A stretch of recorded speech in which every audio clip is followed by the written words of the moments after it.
Hello, friends. This is your brother CJ. I'm excited to be joining you here. Today, I want to talk to you about how God is the master of the payoff. Now, what is a payoff?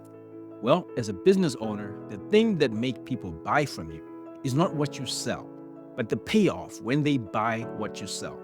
Think about it like this. You work hard for your money, right? But you don't work hard for your money just to have the money. Because as soon as you have the money, what do?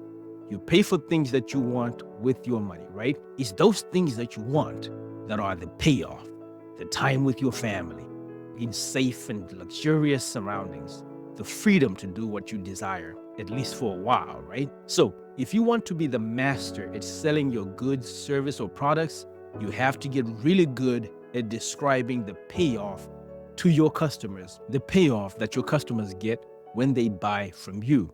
You have to be able to say, look, if you buy this car, every day will feel like you are driving in space and the stars will be clapping hands for you.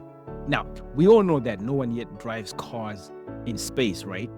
But it's a way that I described it that makes a person feel like I want this thing because, people buy for emotional reasons and then they try to figure out the logical reasons later. So, when I say that God is the master of the payoff, here's what I mean. See, God understands that if he tells you, if you buy this car, you're going to have to take it to the shop every now and then for service and rotate the tires and also change the filters. That don't make anyone want to buy a car. Things like it has leather seats, made of premium aluminum. Nobody wants to hear that. It's good, but nobody wants to buy the car because of that. So I want to show you an example. God shows Joseph a dream, and he shows him the payoff as the dream where people are bowing down before him, including his brothers and his parents. That came in the dream, and that was the payoff.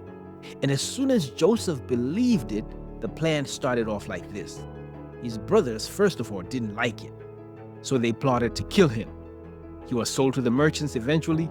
He found himself a slave in Potiphar's house. In that house, he was falsely accused and ended up in jail.